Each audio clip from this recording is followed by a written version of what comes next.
নমস্কার, আপনারা দেখছেন ট্রাইব টিভি বাংলা। হট সিটে হট টকের আরও একটি পর্ব নিয়ে আপনাদের সঙ্গে আমি শান্তনু।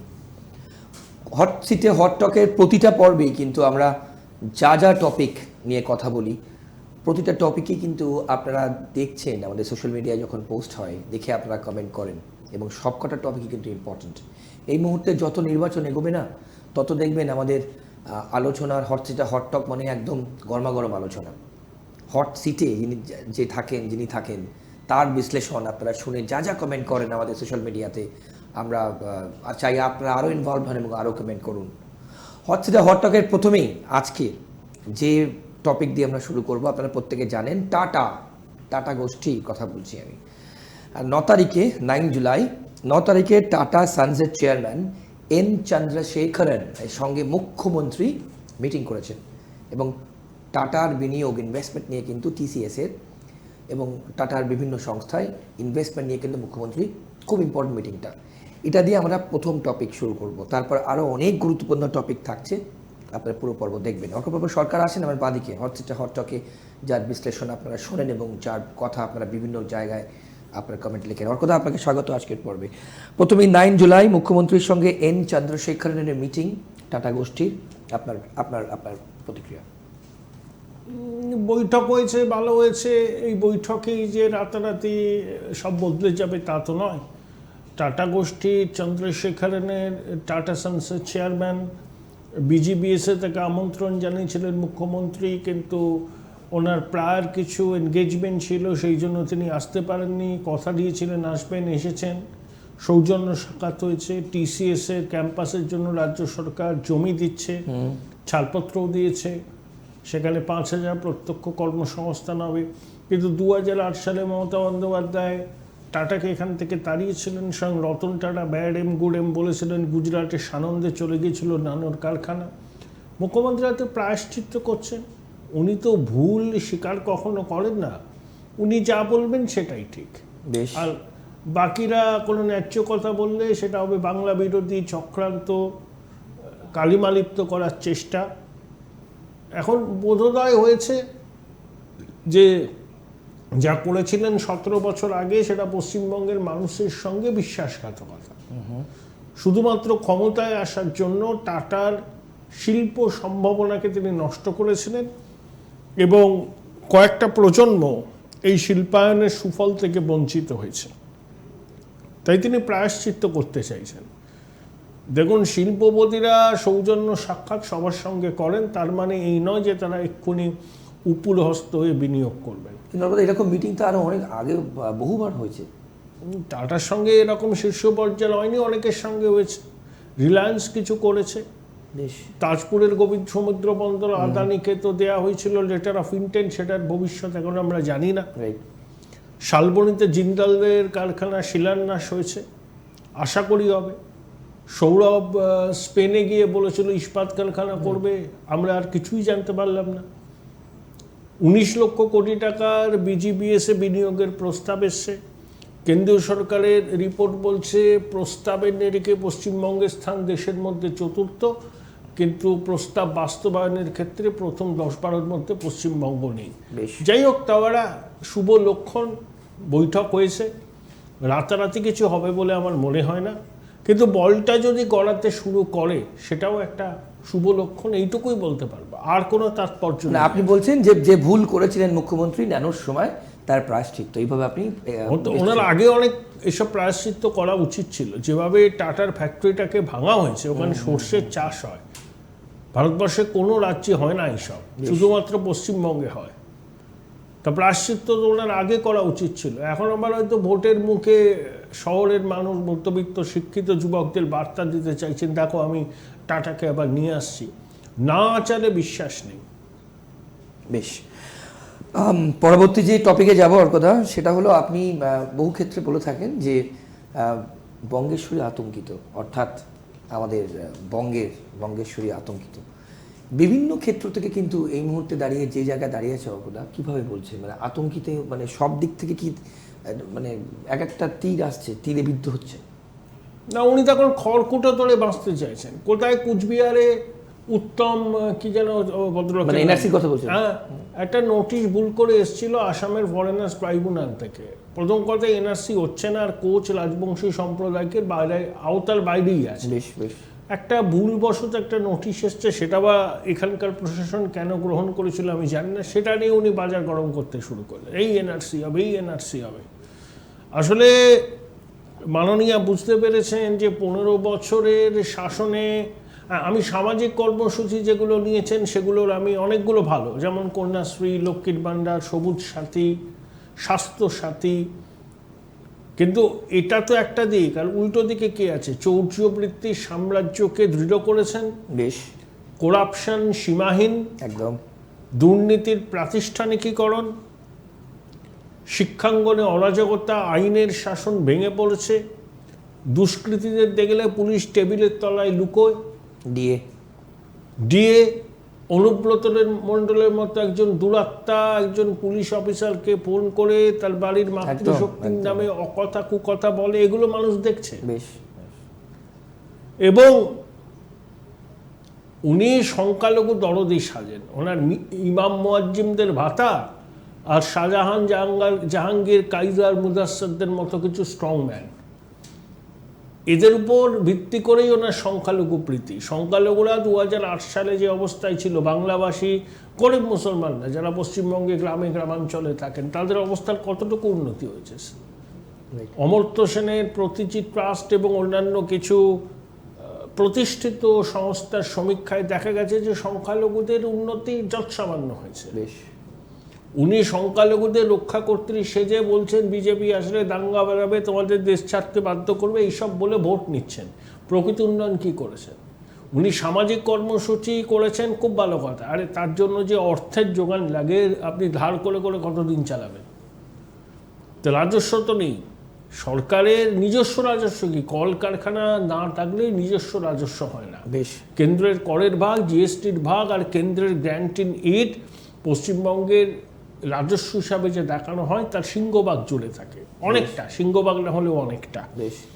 সুতরাং তাকে তো এবার জবাবদিহি করতে হবে। 15 বছর তো হলো, তিনি কি দিলেন বাংলাকে? তাই জবাবদিহি কি করবেন? কতবার এই লক্ষ্মীর ভাণ্ডার, কন্যাশ্রীর কথা বলবেন? এই তো আলিপুর চিড়িয়াখানার উল্টো দিকে শিল্পান্নর উদ্বোধন করলেন, সেখানে গিয়ে বললেন যে লেদারে আমরা প্রথম, তামিলনাড়ু প্রথম লেদারে। উনি জেনে বুঝে অসত্য ভাষণ দেন। যে কেউ গুগল সার্চ করতে পারে যে লেদার এক্সপোর্ট হয় ভারতবর্ষে, তার 40% হয় তামিলনাড়ুতে।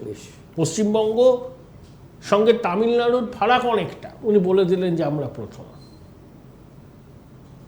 ন্যারেটিভ কেউ ইচ্ছা করে তৈরি করছে না। উনি কি একা রাজ্যের ঠিকাদার নাকি? পশ্চিমবঙ্গে যারা জন্মেছে, যারা এখানে বড় হয়েছে, যারা থাকে, যারা এখান থেকে পঞ্চভূতে বিলীন হবে, সবার কাছে পশ্চিমবঙ্গ অত্যন্ত প্রিয়। বেশ। সবাই আমরা চাই পশ্চিমবঙ্গের উন্নতি, শিল্প। মাননীয় একা ঠিকাদার নয়, এটা ওনাকে বুঝতে হবে, জবাবদিহি করতে হবে মানুষের কাছে। বেশ। ওর কথা 21শে জুলাই যত এগোচ্ছে কিন্তু তত কিন্তু বঙ্গবাসীর মনে একটা বড় প্রশ্ন, দিলীপ ঘোষ। দিলীপবাবু কিন্তু এই মুহূর্তে দিল্লিতে, এবং সেখানে সুকান্ত মজুমদারও গেছেন। উনি ফালতু কথা বলেন দিলীপ ঘোষ। তা ওখানে দিল্লিতে গিয়ে আমার প্রশ্নটার কথা, ওখানে গিয়েও কিন্তু তিনি মুখ্যমন্ত্রীর নামে বলছেন কোনো দুর্নীতির অভিযোগ নেই। তাই তো বললাম, উনি ফালতু কথা বলেন। উনি তৃণমূলের এজেন্ট। বেশ বেশ। তৃণমূলের এজেন্ট হয়ে বিজেপির মধ্যে আছেন। বেশ। হ্যাঁ, হাম্বড়া ভাব, আমি করেছি আমি করেছি। হ্যাঁ, ওনার নেতৃত্বে ওনার টিম করেছে, সাফল্য এসছে, কেউ অস্বীকার করে না। মুখ্যমন্ত্রীকে উনি সিজারের পত্নীর মতো সব সন্দেহের ঊর্ধ্বে বললেন বলে ওনার নামে কোনো এফআইআর নেই। যারা ওর বিরুদ্ধে আঙুল তুলছে তাদের বিরুদ্ধে অনেক অভিযোগ আছে। তো দিলীপবাবু জানেন না পশ্চিমবঙ্গে একটা গাছের পাতাও নড়ে না মাননীয় অঙ্গুলিয়ে লঞ্চা। এই যে চাকরিগুলো বিক্রি করলো মাছের বাজারে মাছ বিক্রির মতো করে, তা মাননীয় জানতো না? পুলিশ জানতো না? পুলিশ যদি না জানে, পুলিশের গোয়েন্দা দপ্তরের ব্যর্থতা, অপদার্থতা, জেনেও যদি কিছু না করে সেটা হচ্ছে অপরাধ। খাদ্যচোর বালু, কেউ জানতো না। দাগিদের বাঁচাতে আদালতে সওয়াল করছে রাজ্য। মিড ডে মিলের চাল চুরি হয়েছে। শাহজাহান, জাহাঙ্গীর, কাইজার, মুদাসসারের মতো স্ট্রংম্যান লাফিয়ে বেড়াচ্ছে, দাপিয়ে বেড়াচ্ছে। প্রবল ধর্মীয় মেরুকরণ হয়েছে, পরিযায়ী শ্রমিকের সংখ্যা বাড়ছে, দায়কে নেবে। 12-13 সালে চিটফান্ড হলো, উনি বললেন যা গেছে তা চাই যাক। ডেলোতে গোপন বৈঠক করলেন চিটফান্ডের কর্তাদের সঙ্গে। সবজান্তা মুখপাত্র টেলিভিশনের পর্দায় বড় বড় কথা বলেন, উনি কি সেই কথাটা তো উইথড্র করেননি যে চিটফান্ড কাণ্ডের সব থেকে বড় সুবিধাভোগী হচ্ছে বঙ্গেশ্বরী? এটা তো মানুষজনের এখনো মনে আছে, উনি কথাটা উইথড্র করেন। প্রেসিং ভ্যানের ভেতর থেকে বলা। তা দিলীপবাবু এগুলো জানেন না? অন্যায় যে করে আর অন্যায়কে যে প্রশ্রয় দেয়, দুজনেই সমান অপরাধী। দিলীপবাবু ইচ্ছা করে করছেন এটা। শ্রমিকবাবু তার সঙ্গে আলাদা মিটিং করলেন, তখন উনি তিনি শ্রমিকবাবুর পিছনে লাগবেন কয়েকদিনের মধ্যে। উনি তৃণমূলের এজেন্ট। শুভেন্দুবাবুর সঙ্গে তো ওনার দৈরথ, সুকান্ত বাবুকেও উনি ছেড়ে কথা বলছেন না। এবার ওনার টার্গেট হচ্ছে শ্রমিক ভট্টাচার্য। আরে চলে যান না, কি অসুবিধা আছে আপনার? অন্য দল করুন, মঞ্চ করুন, বা তৃণমূলে চলে যান। বিজেপির মধ্যে থেকে আপনি যদি তৃণমূলের এজেন্ডা বাস্তবায়িত করতে চান, আপনি ঈশ্বর দর্শনে যেখানে খুশি যেতে পারেন, সেটা আপনার অধিকার, কেউ কিছু বলবে না। কিন্তু ওখানে গিয়ে সস্ত্রীক আপনি মুখ্যমন্ত্রীর সঙ্গে হেসে হেসে গল্প করছেন, আর 2021-এর নির্বাচনের পর থেকে এখনো পর্যন্ত অনেক বিজেপি কর্মী সমর্থক তৃণমূলের হাতে খুন হয়েছে। সিবিআই তদন্ত করছে যে বেলেগাড়ায় অভিজিৎ সরকার, পরেশ পাল সহ একদম কাউন্সিলরদের চার্জশিটে নাম নাম আছে। আছে। বহু লোক সমাধানের- ঘর ছাড়া, স্বপন হ্যাঁ, সমাধান। মাতৃশক্তি লাঞ্ছিতা হয়েছেন, এগুলো ওনার মনে হয়নি? হাসি মুখে কথা বলছেন। তাহলে বিজেপির কর্মী সমর্থক যারা মাঠে নেমে রাজনীতিটা করেন, তাদের কাছে কি বার্তা গেল? ইচ্ছা করে করছেন উনি। বিজেপিকে অপদস্থ করার প্ল্যান নিয়ে উনি করছেন। অর্থাৎ আপনি বড় নেতা ডেকেছেন, আপনি বলছেন বড় নেতা, মানে আপনি ওই শিবপ্রকাশজি আর বিনোদ তাওরে, ওরা দুজন ডেকেছিলেন, ওরা পার্টির বড় নেতা। বেশ বেশ। দিলীপবাবু এই রাজ্যে সংগঠনে কিছু করতে পারবেন না, ওনাকে সেই সুযোগ দেওয়া হবে শ্রমিকবাবু না। সেই চান্স তাকে দেয়া হলো, দেয়া সত্ত্বেও কোথায় তিনি পারলেন না। কেউ না, উনি সর্বভারতীয় সভাপতি সহ-সভাপতি যদি হতে পারেন, আচ্ছা। অন্য কোনো রাজ্যের সংগঠন দেখতে পারেন বাংলায় তার কোনো না। লড়তে চাইলে ভোটে লড়তে পারেন, তাও সে দেখা যাবে। ওনার কাণ্ড কারখানা সবাই নজর রাখছে। উনি যা খুশি বলে পার পেয়ে যাবেন নাকি? কত বড় হরিদাস পাল উনি! আরে উনি বলছেন যে মমতা বন্দ্যোপাধ্যায়ের আঁচলের তলায় থেকে যারা রাজনীতি করেছে, সুবিধা পেয়েছে, তারা এখন বড় বড় কথা বলছে। কাকে ইন্ডিকেট করছে সবাই তো জানে। শুভেন্দুকে একদম, করছে। একদম। আরে শুভেন্দু অধিকারীর গ্রহণযোগ্যতা বিজেপির কেন্দ্রীয় নেতৃত্বের কাছে এবং বিজেপির এখানকার কর্মী সমর্থকদের কাছে দিলীপ ঘোষের থেকে 100 গুণ বেশি। স্বয়ং কেন্দ্রীয় স্বরাষ্ট্রমন্ত্রী শুভেন্দুর ঢালাও সার্টিফিকেট দেয়। উনি আগে গিয়ে অমিত শাহকে শুভেন্দুর নামে গিয়ে নালিশ করুন না যে কেন আপনি শুভেন্দুকে এত গুরুত্ব দিচ্ছেন, উনি তো মমতা বন্দ্যোপাধ্যায় আঁচলের তলায় রাজনীতি করেছেন। যান অমিত শাহকে গিয়ে বলুন, দেখবেন অমিত শাহ কি বলে আপনাকে। আপনি ছদ্মবেশী তৃণমূল, বেশ। বিজেপির ঘরে এসে তৃণমূলের স্বার্থ রক্ষা করছেন, এটা বাস্তব। এত কথা বলার কি আছে? না, তাহলে আপনি কি দেখছেন অর্কদা? 21শে জুলাই কি কোনো না, 21শে 21শে জুলাই কি হবে? এই যা হয় হবে, বড় বড় কথা হবে, বৈভবের আস্ফালন হবে, ছোটবাবু অনেক কথা বলবেন, আমি চ্যালেঞ্জ নিচ্ছি, এই করছি, সেই করছি। কি হবে? কিছু হবে না। মানে শেষ 21শে জুলাই? মানে 21শে জুলাই তো যতদিন তৃণমূল কংগ্রেস না, আমি থাকবে বলতে ততদিন। 26-এর আগে সেটা এই মুহূর্তে বলা যায় না। 26শে হাড্ডাহাড্ডি লড়াই হবে, এইটুকু আমি বলতে পারি। কিন্তু এইসব ঘোষবাবুর মতো সব এজেন্ট বিজেপির মধ্যে আছে না, শুধু উনি নয়, আরেকজন 2-3 জন আছে। হ্যাঁ, খবরাখবর সাপ্লাই করে। এরা তো ট্রোজান হর্স, এরা তো ছদ্মবেশী তৃণমূল যেটা বললেন, হ্যাঁ ছদ্মবেশী বড় কথা তৃণমূল। বললেন, একদম একদম। আচার আচরণ তো মানুষ দেখছে। আপনি যদি প্রকৃত মমতা বন্দ্যোপাধ্যায়কে বাম বিরোধী শক্তির সমাবেশ বিন্দু আমরা সবাই মনে করি। 2011-র মমতা বন্দ্যোপাধ্যায়, 2025-এর মমতা বন্দ্যোপাধ্যায় দুটো এক নাকি? একদম। তো এখন সততার মূর্ত প্রতীক এই শব্দবন্ধটা তৃণমূল লেখে না, কেন লেখে না? সততার প্রতীক আর দেখা যায় না কোথাও। ওদেরও তো চক্ষু লজ্জা আছে। আমি তো বললাম না, অন্যায় যে করে আর অন্যায়কে যে প্রশ্রয় দেয় দুজনেই কিন্তু সমান দোষী। হ্যাঁ, তা দিলীপ বাবু এই আপ্তবাক্যটা জানেন না? তিনি সার্টিফিকেট দিচ্ছেন আর নাম না করে বিরোধী দলনেতাকে কটাক্ষ করছেন। শুভেন্দু বাবুর গ্রহণযোগ্যতা বিজেপির মধ্যে দিলীপ বাবুর থেকে 100 গুণ বেশি অ্যাট প্রেজেন্ট, সেটা বিজেপির কেন্দ্রীয় নেতৃত্ব চায়। তাহলে ওর কথা শ্রমিক শুভেন্দুর ওপরেই কি বাজিমাত, ভরসারে কি বাজিমাত? আমি ওরকম ইন্ডিভিজুয়ালি বলতে পারবো না। শ্রমিক বাবু পুরনো লোক, আজে বাজে কথা বলেন না, তিনি জননেতা নন, একদম সবাইকে নিয়ে চলতে পারেন, সবার কাছে ওনার একটা গ্রহণযোগ্যতা আছে। একদম। আর শুভেন্দু হচ্ছে একদম মাস লিডার, মাটিতে থেকে দাঁড়িয়ে রাজনীতি করে, দিনে 300 কিলোমিটার ঘোরে। শুভেন্দুর সব বক্তব্যের সঙ্গে আমি সহমত নই। আজকেই শুভেন্দু বলেছে যে বাঙালি হিন্দুরা কাশ্মীর যাবেন না। সমালোচনা হবে। আবার একটা জিনিস আমাদের মানতে হবে, দেখুন কাশ্মীরে যে ঘটনাটা ঘটেছে ধর্ম পরিচয় জেনে খুন করা হয়েছে, কালমা পড়তে বলা হয়েছিল, এবং স্থানীয় মদত ছাড়া এগুলো হয় না, মদত ছাড়া হয় না। এখনো কাশ্মীর শান্ত হয়নি। 50টা প্লেন যেত, এখন 25টা যায়। অর্থাৎ এই প্রসঙ্গে জাস্ট জিজ্ঞেস করি, ওমর আব্দুল্লাহর সঙ্গে মুখ্যমন্ত্রী মিটিং হলো। হ্যাঁ, উনি যে কাশ্মীর নিয়ে আপনি বললেন, ট্যুরিজমকে ডেভেলপ করতে চাইছেন। ওমর আব্দুল্লাহ ওনার কাজ করেছেন। শুভেন্দু যেটা বলেছেন অনেকে ভাববেন যে খুব কমিউনাল টোনে কথা বলেছেন, ওর একটা পোলারাইজেশনের ইচ্ছা আছে। কিন্তু আপনি যদি দেখেন কাশ্মীরকে এই মুহূর্তে খুব সেফ নাকি? আরে সন্ত্রাসবাদী লোন সিনড্রোম, তার কোনো সন্ত্রাসের পরিচয় নেই আগে থেকে, একদম নিরীহ শান্ত শিষ্ট ছেলে, লেখাপড়া করে বা চাকরি বাকরি করে ইত্যাদি ইত্যাদি করে বা খুঁজছে, সে অস্ত্র নিয়ে মেরে দিল, কোনো রেকর্ড নেই তার কাছে। এমনভাবে র্যাডিক্যালাইজ এসব লোকজন আছে। তা এদের এরকম উঠলে নিরাপত্তা কে দেবে? সেটাকেই শুভেন্দু বলেছে। কিন্তু কেন্দ্রীয় সরকার যখন আবার কাশ্মীরকে প্রমোট করতে চাইছে, তখন শুভেন্দুর এটা হয়তো দলের লাইনের বিরুদ্ধে গিয়ে বলা, কিন্তু ও সচেতনভাবে বলেছে। ও বলেছে আমি একজন নাগরিক হিসাবে বলছি। হ্যাঁ, আরে একটা পোলারাইজেশনের ব্যাপার আছে। তো এই যে পোলারাইজেশন যে পূর্ণ করতে চাইছে বিজেপি, এই বক্তব্য অনেকে নাকশিট করবে, শুভেন্দুকে কমিউনাল বলে দাগিয়ে দেবে। আবার একদল লোক কিন্তু সমর্থনও করবে, তাদের সংখ্যাও কম নয়। তাহলে এই পোলারাইজেশনের আবহে ভোট হবে, সিম্পল।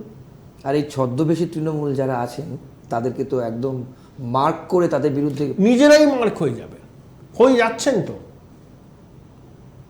কখন কোন কথা বলা উচিত আর বলা উচিত নয়, এতদিন রাজনীতি করছেন এটা জানেন না? আপনি এমন কথা বলছেন যারা বিজেপির নিচুর তলার কর্মী, যারা তৃণমূলের বিরুদ্ধে মাটি কামড়ে লড়াই করছেন, তাদের কাছে কি বার্তা যাবে? ইচ্ছে করে করছেন এগুলো। সেই জন্য বলো উনি ছদ্মবেশী তৃণমূল।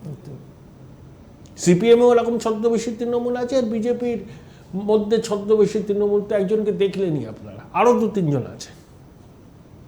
বেশ, ওর কথা আমরা শেষ টপিকে যাব। ভাঙড়ে শওকত মোল্লা ঘনিষ্ঠ কিন্তু খুন হয়েছে। ও তো বোমা বানাতো, মুখ্যমন্ত্রী তো বলেছিলেন শওকতকে লক্ষ্য করে, এই তুই তো বোমা বানাতিস। হ্যাঁ না, এই শওকত ঘনিষ্ঠ খুন মানে এগুলো কি ইন্ডিকেট করে ওর কথা? আইন শৃঙ্খলা নেই।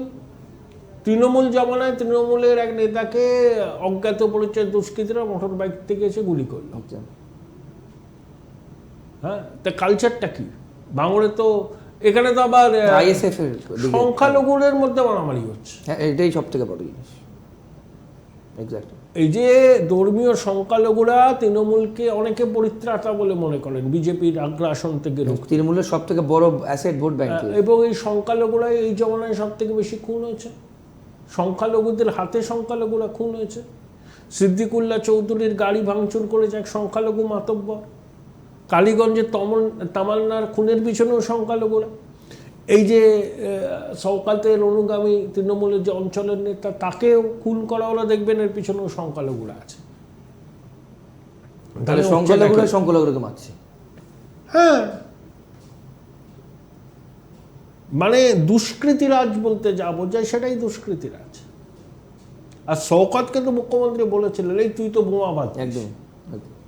যা হওয়ার তাই হচ্ছে। তাহলে কি সংখ্যালঘু ভোট ব্যাংক নড়ে যাবে অর্কদা? ভোট ব্যাংকই হবে এখন বলা যায় না, কিন্তু এই ঘটনাগুলো সবাই দেখছে এবং সংখ্যালঘু সমাজের যে আলোকপ্রাপ্ত অংশ তাদেরকে নামতে হবে এবং তাদেরকে তাদের সমাজকে বার্তা দিতে হবে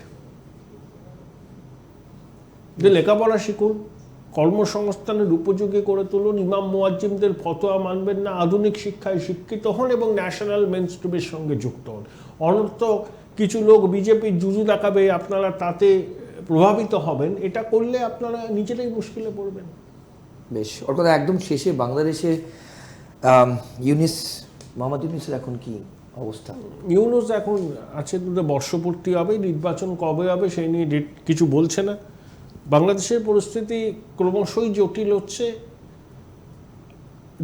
এই মাসের শেষে অগাস্টে পরিস্থিতির কিছু নাটকীয় পরিবর্তন হলেও হতে পারে। আর ডিএ কোনো আপডেট আছে অর্কদা? না, আমার কাছে নেই। বেশ, অনেক ধন্যবাদ। তাহলে আজকের পর্বে আমরা যা যা বিষয়, যা যা পয়েন্ট নিয়ে আলোচনা করলাম, হট সিটে হট টকে অর্কদা যেরকম বিশ্লেষণ করলেন, আপনারা বুঝতে পারলেন যে এই মুহূর্তে দাঁড়িয়ে মুখ্যমন্ত্রী তাহলে তার আগের করা পাপের কি প্রায়শ্চিত্ত করছেন, অর্থাৎ টাটা গোষ্ঠী নিয়ে বললাম। যেহেতু 9 তারিখে যে মিটিং নিয়ে আমরা প্রথমেই, অর্থাৎ আজকের পর্বের প্রথমেই কথা বললাম, টাটা সান্সের চেয়ারম্যান এন চন্দ্রশেখরের সঙ্গে মুখ্যমন্ত্রীর বৈঠক, তাহলে কড়া পাপের প্রায়শ্চিত্ত করছেন কি মুখ্যমন্ত্রী? এবং সবথেকে বড় কথা, এর সাথে যেটা ডিসকাস করলাম, আলোচনা করলাম অর্কদার সঙ্গে, সেটা হলো দিলীপ ঘোষ। বিজেপিতে ছদ্মবেশী তৃণমূল, দিলীপ ঘোষ বাদ দিয়েও কিন্তু 2-1 আছে অর্কদা যেমনটা বললেন। এবং দিলীপ ঘোষের পরবর্তী পদক্ষেপ কি? 21শে জুলাই কিন্তু সামনে আসছে, ফুল বদল করতে দিল্লিতে গিয়েও কিন্তু তিনি মুখ্যমন্ত্রীর বলতে গেলে ইনডাইরেক্টলি ঘুরিয়ে প্রশংসা করেছেন। তাহলে এটা মানে কি? দিলীপ ঘোষ কি করতে চাইছেন? তার মূল উদ্দেশ্য কি? তিনি কি ফুল বদলাবেন? যেরকমটা বিশ্লেষণে আজকে উঠে এলো আমাদের আজকের বিশ্লেষণে, যে ছদ্মবেশী বিজেপিতে ছদ্মবেশী তৃণমূল, পরবর্তী পদক্ষেপ অর্থাৎ সমীক ভট্টাচার্য এবং শুভেন্দু অধিকারী, এই জুটির ওপরেই কি মানুষ ভরসা রাখবে? বিজেপির স্ট্র্যাটেজি ঠিক হবে, 2026-এর ইলেকশনের গাইডলাইন ঠিক হবে, এদিকে কিন্তু আমাদের নজর থাকবে। এবং সবথেকে শেষে যেটা আমরা আলোচনা করলাম, শওকত মোল্লা ঘনিষ্ঠ একজন তৃণমূল নেতা কিন্তু খুন হয়েছেন ভাঙড়ে। তাহলে সংখ্যালঘুই কি সংখ্যালঘুকে খুন করছে? সংখ্যালঘুরা কিন্তু তৃণমূল অর্থাৎ শাসক দলের একটা খুব বড় ভোট ব্যাংক, আপনারা প্রত্যেকে জানেন। এইসব নিয়ে আমাদের আজকে আলোচনা থাকলো, আপনারা পর্বটি দেখবেন, সবাইকে দেখাবেন এবং তার সঙ্গে আপনাদের যা যা প্রশ্ন থাকে, বিভিন্ন রকম প্রশ্ন করেন আপনারা আমাদের ইউটিউবে, আমরা চেষ্টা করি আমাদের সোশ্যাল মিডিয়া পেজে সেগুলো নিয়ে পরবর্তী যে পর্ব হবে সেই পর্বতে আলোচনা করতে। কিন্তু কি বলুন তো, এখন যত নির্বাচন এগোবে না, বিভিন্ন টপিক আসবে, বিভিন্ন রকম প্রশ্ন আসবে, বিভিন্ন রকম আলোচনা আসবে, যেগুলো আমরা বিশ্লেষণ করে আমরা আপনাদের সামনে হট সিটে হট টকে তুলে ধরবো। আজকের পর্ব এই পর্যন্তই। অন্যান্য সব খবরের জন্য দেখতে থাকুন ট্রাইবস টিভি বাংলা। নমস্কার, ভালো থাকবেন।